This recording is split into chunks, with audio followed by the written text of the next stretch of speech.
आज की ये वीडियो बहुत इंपॉर्टेंट होने वाली है क्योंकि 2024 के पेपर में ये दो क्वेश्चन आए थे 8-8 नंबर के। दो नहीं, ये तीन हैं, क्योंकि खा में आप देखोगे खा वाले पार्ट में तो इसके दो पार्ट बना दिए इन्होंने, फर्स्ट और सेकंड।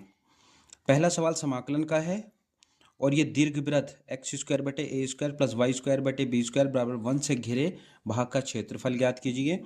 और इसके बाद एक सवाल अवकलन का भी दे रखा है, वाई बराबर 500 की घात 7x प्लस 600 की घात -7x। तो दिखाना है, सिद्ध करना है डी स्क्वायर वाई बटे डी एक्स स्क्वायर बराबर 49y सिद्ध करना है। तो वीडियो स्टार्ट कर देते हैं। आज की बड़ी ही इंपॉर्टेंट वीडियो होने वाली है। एक सवाल इसमें का मान के चलिए 2025 में भी आ जाएगा। आप वीडियो को लाइक कर लेना, चैनल को सब्सक्राइब कर देना। तो चलिए स्टार्ट कर देते हैं आज के पहले सवाल से। पहला सवाल है sec square 2x upon cot x minus 10x का होल स्क्वायर का हमें समाकलन ज्ञात करना है। 8 नंबर का सवाल है ये, 8 नंबर का सवाल है। इसमें एक काम करो, सेक स्क्वायर 2x बटे कोट एक्स को हम क्या लिख सकते हैं, कॉस एक्स बटे साइन एक्स, और 10x को क्या लिख सकते हैं, साइन एक्स बटे कॉस एक्स का होल स्क्वायर dx। ठीक है, अगली लाइन में आप देखो, जो हर है उसमें भिन्न बन रही है, तो इसको भिन्न से हल कर लो।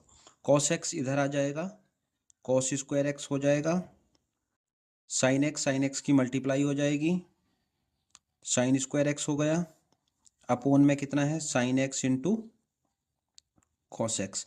आराम आराम से करते हैं, कोई जल्दबाजी नहीं है। स्क्वायर भी है यहाँ पर, तो ये स्क्वायर भी लगा दिया। ठीक है, आप वीडियो को लाइक ज़रूर कर लेना। अगर कोई पर्टिकुलर क्वेश्चन आपको चाहिए जो समझ नहीं आ रहा है, तो वो कमेंट में क्वेश्चन लिख देना और उस पर ही हमारी नेक्स्ट वीडियो होगी। देखो, एक दो फॉर्मूले होते हैं, एक cos 2x का होता है। cos 2x के तो 3 फॉर्मूले होते हैं, लेकिन यहाँ पर जो लगेंगे, cos 2x का एक फॉर्मूला यहाँ पर होता है cos square x minus sine square x, ये होता है cos 2x का फॉर्मूला। ठीक है, एक साइन 2x का लगेगा इसमें, 2 sine x into cos x. अब केवल अगर मैं sine x into cos x का मान निकालूं, तो इसको ऐसे लिख सकते हैं, साइन 2x बटे 2 बराबर sine x into cos x. बात समझे आप? ठीक है, तो दोनों मान लगा दो इसमें। इसे आई कर लेते हैं हम स्टार्ट से ही, कि ये आई बराबर हमने माना था। तो आई बराबर सेक स्क्वायर 2x बटे, समझो, cos square x minus sine square x क्या हुआ, कॉस 2x, ये लिखा है मैंने कॉस 2x, और sine x into cos x का मान क्या लिख सकते हैं, साइन 2x बटे 2, बटे में है ये साइन 2x बटे 2, और इसका क्या है, होल स्क्वायर। ठीक है, यहां तक देखो, एक काम कर लो, ये जो 2 है, 2 का वर्ग 4 हो जाएगा, ये इसके साथ लिखा जाएगा, यहां मत लिख देना इसे, इसे इसके साथ लिखा जाएगा। तो आप लिखो सेक स्क्वायर 2x, सेक स्क्वायर 2x बटे कॉस 2x बटे साइन 2x का होल स्क्वायर, और 4 यहां पर आ गया। ये जो 2 का वर्ग 4 हुआ है, ये देखो 2 का वर्ग 4 हुआ है, ये यहां पर लिख गया dx। ठीक है, यहां तक 4 बाहर कर दो, sec square x, sec square 2x into, ये पलट जाएंगे, साइन 2x बटे कॉस 2x का होल स्क्वायर dx। ठीक है, यहां तक साइन 2x बटे कॉस 2x क्या बना, टेन 2x बना, तो 1/4 सेक स्क्वायर 2x इंटू ये बना tan 2x का होल स्क्वायर, तो ऑलरेडी है इसमें dx, ठीक है। इसमें मान लो बच्चों tan 2x को t मान लो, tan 2x बराबर t मान लिया, ठीक है। इसका अवकलन कर दो x के सापेक्ष, x के सापेक्ष अवकलन करने पर, जब x के सापेक्ष अवकलन करेंगे तो ये क्या लिखा जाएगा, dt बटे dx बराबर tan के नियम से ही हो गया sec स्क्वायर 2x, और जो 2x का 2 हुआ ये बाहर आ गया, तो dx बराबर कितना आएगा, dx बराबर आ जाएगा dt बटे 2 sec स्क्वायर 2x। सवाल क्या है, I इज इक्वल टू समाकलन, सवाल देख लो क्या है, I इज इक्वल टू समाकलन sec स्क्वायर 2x ऐसे लिखा जाएगा, और tan 2x की जगह हमने क्या माना है t, तो 1/4 sec square x sec square 2x ऐसे ही गुणा tan 2x को हमने t मान लिया, स्क्वायर है बटे 2 sec स्क्वायर 2x, ठीक है, dt। इससे ये काट दो और 1/4 की 2 में गुणा करके कितना हो जाएगा, 1/8 हो जाएगा, ये 1/8 हो गया, और t स्क्वायर dt। अब इसका समाकलन कर दो, तो 1/8 टी स्क्वायर का समाकलन कितना हुआ, t की घात 3/3 प्लस c, तो t की घात 3/8 दिया 24 प्लस c, ठीक है। तो I इज इक्वल टू हमारे पास t का मान हमने कितना माना था, t का मान हमने माना है tan 2x, तो tan 2x की घात 3/24 प्लस c, तो I इज इक्वल टू आ गया tan 2x की घात 3/24 प्लस c, तो इसे ऐसे लिख सकते हैं आप, tan की घात 3 2x/24 प्लस c, आंसर। ये पहला क्वेश्चन हो गया। अब दूसरा क्वेश्चन देख लो, इसने कहा है कि दीर्घवृत्त से घिरे भाग का क्षेत्रफल पूछा। एक दीर्घवृत्त दे रखा है, उसका समीकरण और इससे घिरे भाग का क्षेत्रफल हमें निकाल कर देना है। तो पहले दीर्घवृत्त उतार लो आप। दीर्घवृत्त क्या दे रखा है, ये खा वाले का पहला पार्ट है, ठीक है। दीर्घवृत्त बना लो पहले आप। ये दीर्घवृत्त अंडाकार आकृति होगी दीर्घवृत्त की, ठीक है। ये इसका दीर्घाक्ष होता है और ये इसका लघु अक्ष होता है। क्लियर हुआ? इसे O कर लो, इसे A, इसे B। दीर्घवृत्त का समीकरण क्या दे रखा है सवाल में, x स्क्वायर बटे a square plus y square बटे b स्क्वायर बराबर 1 है। ये हुआ इसका a, यहां से यहां तक का ये a हुआ, और ये यहां से यहां तक कितना हुआ, b हुआ, ठीक है। देखो अगर इसके निर्देशांक ले मैं a के कितने हुए, तो a के निर्देशांक कितने होंगे, a, 0, और इसके निर्देशांक कितने होंगे, 0, b। ये x अक्ष है, ये x अक्ष है, और ये y अक्ष है, ठीक है। अब इसमें आप एक चीज नोट करो, हमें निकालना है दीर्घवृत्त का क्षेत्रफल। अगर मैं केवल एक भाग का क्षेत्रफल निकाल दूं, इसका एक भाग का क्षेत्रफल निकाल दूं और उसमें 4 से गुणा कर दूं, तो पूरे दीर्घवृत्त का क्षेत्रफल आ जाएगा। तो दीर्घवृत्त के क्षेत्रफल को a मान लेते हैं। दीर्घवृत्त का क्षेत्रफल a बराबर 4 गुणा छायांकित भाग का क्षेत्रफल, ठीक है। देखो समाकलन, इसका क्षेत्रफल के लिए हमें ये यहां x इजिकल टू क्या है, 0 है, तो x इजिकल टू 0 से कहां तक चले हम, लिमिट a तक। 0 से कहां तक चले, a तक।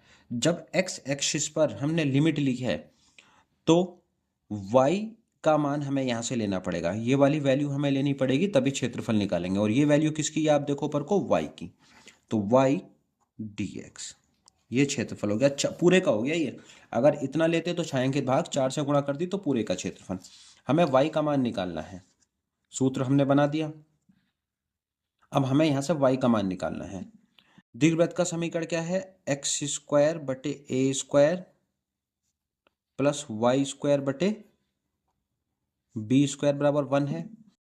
तो यहाँ से अगर मैं y का मान निकालूं तो ऐसे निकलेगा वाई स्क्वायर बटे बी स्क्वायर बराबर 1 माइनस एक्स स्क्वायर बटे ए स्क्वायर। इसके नीचे 1 लगा दो तो ए स्क्वायर माइनस एक्स स्क्वायर बटे ए स्क्वायर। ये किसका मान निकल कर आ रहा, वाई स्क्वायर बटे बी स्क्वायर का। बी स्क्वायर उधर इंटू में आ जाएगा, बी स्क्वायर कहाँ आ जाएगा, इंटू में आ जाएगा। तो वाई स्क्वायर बराबर बी स्क्वायर, ब्रैकेट देना पड़ेगा आपको, ए स्क्वायर माइनस एक्स स्क्वायर बटे ए स्क्वायर। ठीक है, तो वाई का मान निकालेंगे, यहाँ से बर घटा के अंडर रूट चढ़ा देंगे। बी स्क्वायर ब्रैकेट ए स्क्वायर माइनस एक्स स्क्वायर बटे ए स्क्वायर हो गया। जब यहाँ से हम अंडर रूट हटाएंगे तो बी बटे ए हो गया और अंडर रूट ए स्क्वायर माइनस एक्स स्क्वायर, ये वाई का मान आ गया हमारे पास। ठीक है, ये y का मान इस सूत्र में लगा दो आप, 4 गुणा 0 टू a y dx में। तो क्षेत्रफल कितना आएगा हमारे पास, a is equal to 0 to a, साथ में 4 है। ठीक है, y dx, y का मान कितना निकाला है, b बटे a under root A square minus x square dx। ठीक है, यहाँ तक b बटे a बाहर लिख दो तो 4b बटे a 0 to a under root A square minus x square. इसका सूत्र तो आप सभी को याद ही होगा, लिख लेते हैं एक बार। 4b बटे a, सूत्र लगाओ पहले, x बटे 2 under root A square minus x square plus a square बटे 2 साइन इनवर्स x बटे a, ये इसका सूत्र है। लिमिट कितनी है, 0 से a। ठीक है, यहाँ तक। अब x की जगह पहले a रखो, फिर माइनस लगा के, अपर लिमिट a है, फिर माइनस लगा के लोअर लिमिट लगा देना इसमें। तो 4b बटे a, x की जगह कितना रखना, a बटे 2 अंडर रूट ए स्क्वायर माइनस एक्स की जगह a प्लस ए स्क्वायर बटे 2 साइन इनवर्स x की जगह a बटे a ऑलरेडी है वहाँ पर, बटे में a। ठीक है, ये हो गया अपर लिमिट, माइनस लगाओ, लोअर लिमिट डाल दो। आप लोअर लिमिट 0 है तो 0 बटे 2 ए स्क्वायर माइनस एक्स की जगह कितना, 0 स्क्वायर प्लस ए स्क्वायर बटे 2, ए स्क्वायर बटे 2 साइन इनवर्स एक्स की जगह कितना है, 0 बटे a। ठीक है, लिमिट लगा दी। देखो क्या 0 हो जाएगा, 4b बटे a, तो ऐसे लिखो, a बटे ए स्क्वायर माइनस ए स्क्वायर 0 हो गया, ये पद उसकी वजह से। ए स्क्वायर बटे 2, a से a एक बार कटा तो साइन इनवर्स 1 माइनस इस 0 से मल्टीप्लाई करेंगे 0 हो गया, प्लस ए स्क्वायर बटे 2 साइन इनवर्स, a से 0 को भाग देंगे 0 हुआ। ठीक है, साइन इनवर्स 0 का ये वाला पद भी क्या होगा, 0 हो गया। तो सिर्फ मिलेगा हमें 4b बटे a, बाकी सब छोड़ जाओ, गुणा ए स्क्वायर बटे 2, और साइन इनवर्स 1 किसका मान होता है, पाई बटे 2 का होता है। ठीक है, तो यहाँ से इनकी काटा पीटा कर दो, 2 दूनी 4, 2 से 2 कट गया, a से a कट गया, तो पाई a b आंसर आ गया। ठीक है, स्क्वायर यूनिट, क्षेत्रफल हमेशा वर्ग इकाई में आता है, तो आप यहाँ पर लास्ट में लिख देना स्क्वायर यूनिट। ठीक है, वर्ग इकाई। तो ये 2 क्वेश्चन हो गए। तीसरा क्वेश्चन है, उतार लेते हैं, क्या है, y इज इक्वल टू 500 ई की घात 7x प्लस 600 ई की घात माइनस 7x। तो हमें ये सिद्ध करके देना है। आप वीडियो को लाइक ज़रूर कर लेना। इज इक्वल टू 500 ई की घात 7x प्लस 600 ई की घात माइनस 7x। ठीक है, ये दो पार्ट में दे रखा है। ये भी 4 नंबर का सवाल है और इससे पिछले वाला दीर्घवृत्त वाला करा था, वो भी 4 नंबर का था। तो x के सापेक्ष इसका अवकलन कर दो। x के सापेक्ष अवकलन करने पर देखो, इसमें एक चीज मैं बताऊंगा आपको, गुणा से बचना है ना इसमें। तो गुणा से बचने के लिए हम क्या करेंगे, ये चीज आप समझना। तो dy बटे dx बराबर 500 गुणा 7 बाहर आ जाएगा, ई की घात के नियम से ऐसी रहेगा ये, प्लस 600 गुणा माइनस 7 बाहर आ गया, ई की घात के नियम से ऐसी कैसी रहेगा। ठीक है, यहां तक 7 इसमें कॉमन ले लो, तो 500 ई की घात 7x माइनस 600 ई की घात माइनस 7x। ये किसका मान है, dy बटे dx का। ठीक है, पुनः अवकलन कर दो इसका।